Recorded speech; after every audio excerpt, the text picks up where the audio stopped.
आज का टॉपिक है दुखिम का आत्महत्या का सिद्धांत, सुसाइड बाय दुखिम। इसे हम 4 भागों में बांट के पढ़ेंगे। पहला, आत्महत्या क्या है। दूसरा, परिभाषा। तीसरा, दुखिम द्वारा अध्ययन। चौथा, आत्महत्या को प्रभावित करने वाले कारण।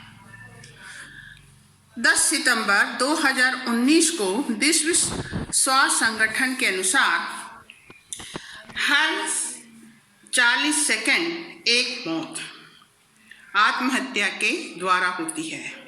Close to 8 lakh people die due to suicide every year, which is 1 person every 40 seconds.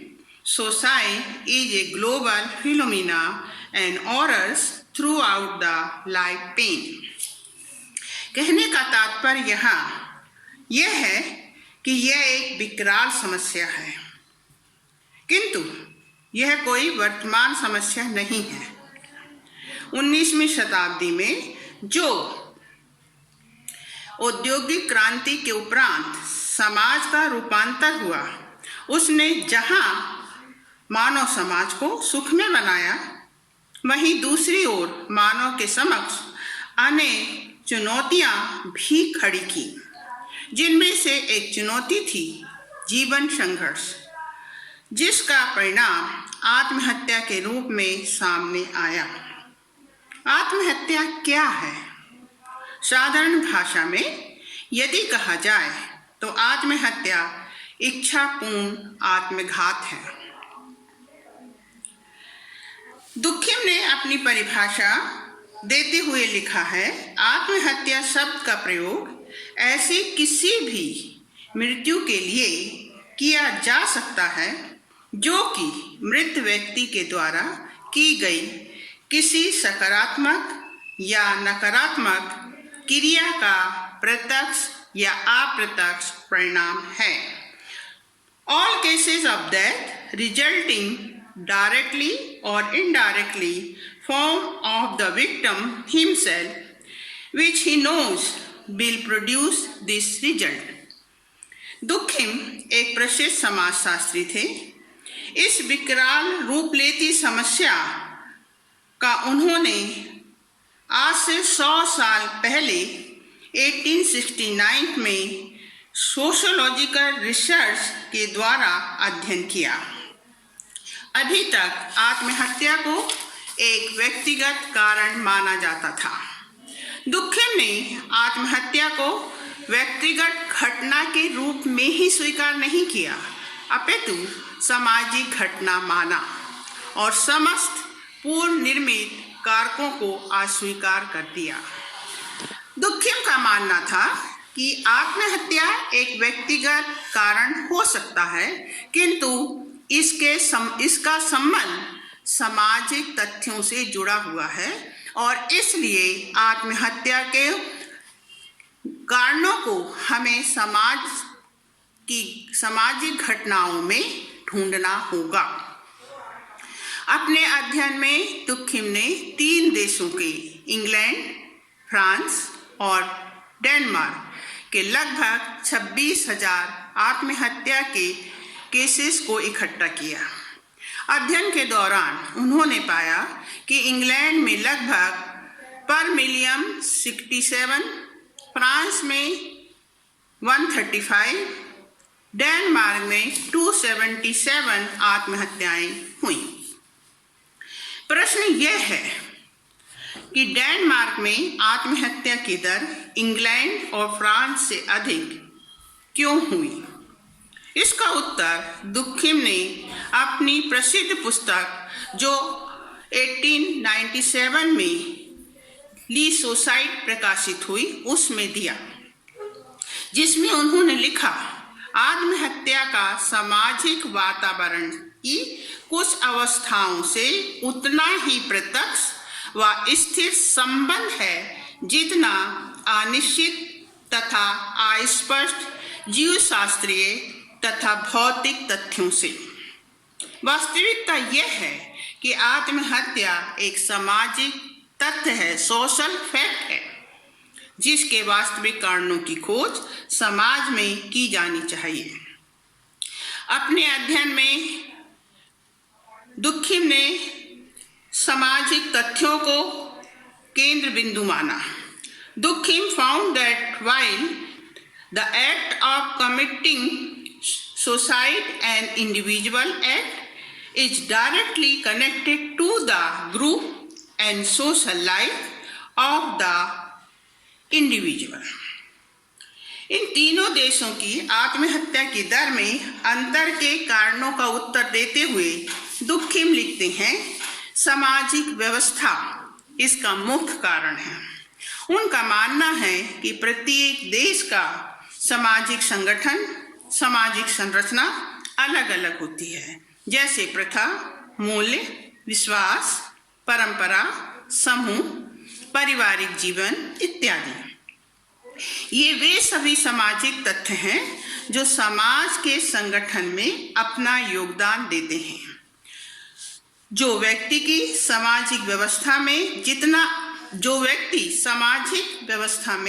जितना अधिक सामूहिक अर्थात सामंजस्य बना लेता है, उस पर आत्महत्या का दबाव उतना कम पड़ता है। इसके विपरीत सामाजिक एकता का घटता हुआ प्रभाव आत्महत्या का कारण बन जाता है। व्यक्ति आत्महत्या तभी करता है जब वह स्वयं को अकेला एवं अपने व्यक्तित्व को अनुपयोगी समझने लगता है और आत्महत्या की ओर प्रवृत्त होता है। दुखिम ने आत्महत्या के लिए अस्वस्थ सामाजिक परिस्थितियों को जिम्मेदार माना है। दुखिम के अनुसार आत्महत्या के लिए सामाजिक परिस्थितियों को हमें जानना चाहिए, क्योंकि सामाजिक तथ्य ही व्यक्ति को आत्महत्या के लिए प्रेरित करते हैं और उसे रोकने में सहायक भी होते हैं, जैसे सामूहिकता या सामंजस्यता, व्यक्ति की सामाजिक स्थिति। तीसरा, धार्मिक, सामाजिक एवं कार्यक्षेत्र मानक, cohesiveness with society, personal social status, religious, social and occupational standing. उपयुक्त विशेषताओं को जो हमने समाज में देखते हैं, व्यक्ति को आत्महत्या के लिए प्रेरित भी कर सकती हैं और आत्महत्या करने से विमुक्त भी करती हैं, जिन्हें हम 9 भागों में बांट सकते हैं। पहला, सामूहिकता या सामंजस्यता। दूसरा, धर्म। तीसरा, विवाह। चौथा, सेना। 5वां, शांति और युद्ध। 6वां, आर्थिक स्थिति की दशा। 7वां, पैसा। 8वां, लिंग और 9वां, प्रजाति। दुखिम ने अपनी रिसर्च के अंतिम अध्याय में पाया जो उसने यहाँ स्पष्ट किया है। पहला, सामूहिकता, इंटीग्रेशन। व्यक्ति समाज में क्यों रहता है? इसका कारण अपनी आवश्यकताओं की पूर्ति हेतु। इन आवश्यकताओं को वह अपने आपसी संबंधों द्वारा पूरा करता है, जैसे सहयोग, प्रेम, त्याग, वात्सल्य। ये वे सामाजिक प्रक्रियाएं हैं जो सामूहिक चेतना को दृढ़ बनाती हैं। जब तक व्यक्ति समाज एवं समूह से स्वास्थ्यपूर्ण संबंधों द्वारा बंधा रहता है, उसके मस्तिष्क में आत्महत्या का विचार उत्पन्न नहीं होता। सामूहिक चेतना ही आत्महत्या को कम करती है। इसके विपरीत यदि व्यक्ति अपने स्वार्थपूर्ण आवश्यकताओं को पूर्ण करने के लिए संबंधों को महत्व नहीं देता, तो निश्चित वह अपने लिए एक अस्वस्थ परिस्थितियों को जन्म देता है।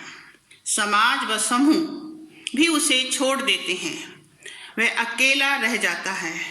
दुखी और असंतुष्ट परिस्थितियों में आत्महत्या की ओर प्रेरित होता है। दूसरा, धर्म। प्रत्येक धर्म में कुछ नैतिक नियम, परंपरा और मूल्य होते हैं जो समाज को सामूहिक भावना के आधार पर बांधे रखते हैं। जो धर्म व्यक्तिवादिता को महत्व देते हैं, उनमें आत्महत्या को बढ़ावा मिलता है। दुखिम ने अपने अध्ययन में पाया कि प्रोटेस्टेंट समूह की तुलना में कैथोलिक समूह में कम आत्महत्या होती है, क्योंकि प्रोटेस्टेंट समूह व्यक्तिवादी आदर्शों को महत्व देता है। विवाह। विवाहित व्यक्तियों में आत्महत्या की दर कम होती है तुलनात्मक रूप से अविवाहितों में। इसका कारण परिवार है। विवाह वह संस्था है जो परिवार का निर्माण करती है। परिवार वह संस्था है जिसमें व्यक्ति आनंद एवं संतुष्ट जीवन व्यतीत करता है। सुखी परिवार में आत्महत्या कम होती है और जो परिवार टूट जाते हैं, जैसे विधुर, तलाक, विधवा स्त्रियों में आत्महत्या अधिक पाई जाती है। परिवार आत्महत्या के विरुद्ध एक शक्तिशाली बचाव है। चौथा, मिलिट्री। सेना में कार्य करने वाले अपने परिवार से दूर रहते हैं। अनेक विविधताओं का सामना करना पड़ता है, जिससे सैनिकों में सिविलियनों की तुलना में अधिक आत्महत्या दिखाई देती है। शांति एवं युद्ध। शांति के समय समाज में व्यक्तियों की आवश्यकताएं सुगम रूप से पूरी होती हैं, सुख सुविधाओं में प्राप्ति होती है, सामाजिक संगठन दृढ़ रहता है, अतः व्यक्ति में भौतिक सुख की चाहत बढ़ जाती है, जो आत्महत्या का कारण बनती है। युद्ध सामूहिक भावना को पैदा करता है। भाईचारे व देशभक्ति की भावना जागृत होती है। समस्त समाज के व्यक्तियों की भावना राष्ट्रीय प्रेम से ओतप्रोत रहती है, इसलिए आत्महत्या का विचार व्यक्तियों में कम उत्पन्न होता है। आर्थिक स्थिति। अस्वाभाविक आर्थिक स्थिति की दशा में आत्महत्या की दर बढ़ जाती है। मंदी के समय कुछ लोगों को व्यापारिक घाटा होता है, बेरोजगारी बढ़ जाती है, व्यक्ति अपनी पुरानी परिस्थितियों से अपनी तुलना करने लगता है और कभी कभी संयम खो बैठता है, नवीन परिस्थितियों से सामंजस्य नहीं कर पाता है और आत्महत्या की ओर कदम बढ़ाता है। परंतु दुखिम यहाँ यह भी स्पष्ट करने की कोशिश करते हैं कि आर्थिक सौभाग्य अर्थात आर्थिक समृद्धि में भी व्यक्ति आत्महत्या की ओर अग्रसर होता है। आर्थिक सौभाग्य की स्थिति में एकाएक व्यक्ति की इच्छाएं, आवश्यकताएं बढ़ जाती हैं, जिससे जीवन असंतुलित हो जाता है, अनुशासन ढीला हो जाता है, जो आत्महत्या को जन्म देता है। वेल्थ, पैसा। अमीरों की तुलना में गरीब लोग कम आत्महत्या करते हैं। उनमें विषम परिस्थितियों से सामना करने की क्षमता एवं संयम अधिक होता है। सेक्स, लिंग। स्त्रियां पुरुषों की तुलना में कम आत्महत्या करती हैं। इसका कारण यह नहीं कि वे स्त्रियां हैं, बल्कि इसका कारण यह है कि वो पुरुषों की अपेक्षा सामूहिक जीवन में कम भाग लेती हैं। 8वां, प्रजाति। दुखिम ने अपने अध्ययन में पाया कि प्रजातीय आधार पर अमेरिकनों की तुलना में अमेरिकन ब्लैक में आत्महत्या की दर कम है। अपने अध्ययन में दुखिम ने यह स्पष्ट किया कि समूह और आत्महत्या के बीच सहसंबंध है। समाज में जितनी अधिक सामूहिक चेतना का विस्तार होगा, आत्महत्या की दर उतनी ही कम होगी। आत्महत्या की दर में वृद्धि सामूहिक चेतना पर प्रश्न उठाती दिखाई देती है। अब यदि आप लोगों को मेरा वीडियो अच्छा लगे तो आप उसको लाइक कीजिए, शेयर कीजिए, कमेंट्स कीजिए।